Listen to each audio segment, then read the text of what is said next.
ingiriiska abuu gashaday waa ninka hore moogtahay ninka oo maraykanka oo isagu CEO ga dhawaan laga dhigay isaguna 2 milyan oo gini buu gashaday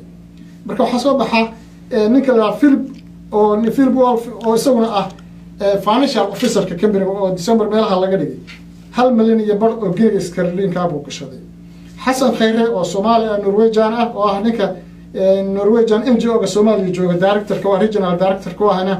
2 milyan buu gashaday oo gini waa badalay soo wax Soomaaliya isaga ka jira Xasan Khayre ka jawaab badalay marka percentage ka fiilsina wuxuu leeyahay 1.9% buu leeyahay Xasan Khayre 2% buu leeyahay 2% markuu 1 bilyan la soo saaro muxuu heli karaa ilaa 100 milyan oo kale buu heli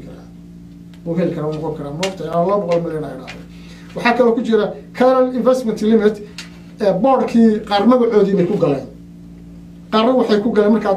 daatada aws fiirso qaar magacoodii sax bay ku galeen sida Xasan Khayre iyo Philip iyo maxamed Howard iyo Robert kuwii kale ayna sheeginina waxay ku galeen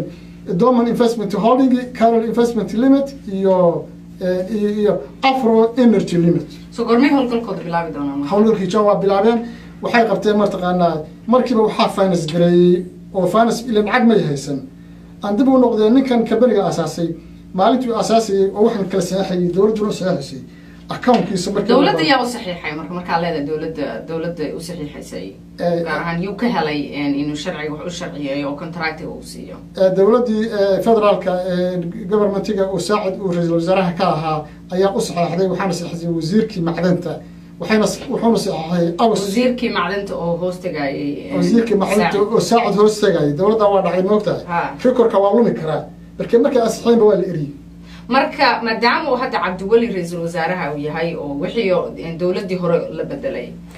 wax contract oo la galeen miyaa jira dawladda cusub lama gal Cabdiwali waxa uu furan inuu yiraahdo dariiq inuu yiraahdo heshiiska aanu galay waa ka noqon golaha wasiirada fariista period or baarlamaanku uu fariisto yiraahdo heshiiska agasho waa ka noqon maadaama ay dan Soomaaliyeed ku jirin waxaana private waliba tuuga ah waliba shakhsiga bal hogaaminaya shakhsiga ka bariga iskala ee ka shaqeeyay isku xidhay London Moscow iyo Washington saddexda triangle trade buu ka dhigay hore waxaan u naqanay iskuulada soo baranay Bermuda triangle trade soo baranay laakiin maanta waxaan nahay triangle trade oo Soomaaliya hanteedii lagu qabsaday meelaysa from Washington oo siyaasadda guud iyo Soomaaliya ama soonta ku dul ilaalinaysa Washington ba ilaalinaysa way haddana Washington ilaalinayn taageersanay wax shaqeynaya London oo shirarkii London 1 iyo London 2 qabatay oo u loobin garaysay oo kambanadii sharciisay oo ninkiina nin Ingiriis ah u yahay maartay Hindi Ingiriis ah oo dawladda Ingiriiska la hoos galay oo isla markaa ay ku guuleysteen waxa tartan loo galay jagada Soomaaliya yoonka ninka u jooga awlinta Afrikaana joogay East African waqti Tanzania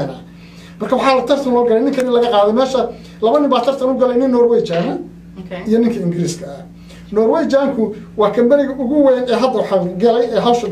oo Sooma oo waxa la yiraahdaa waxa la yiraahdaa Bersea waa kambani Norwegianka oo kaanta ugu casirsan shidaalka dadka kambaniyada baadha baba taqaana maadaama ay waxa Norway tartankii ugu jiraan Norwegian waxay doonayeen ninka yoon ka jooga inuu Norwegian noqdo Soomaaliya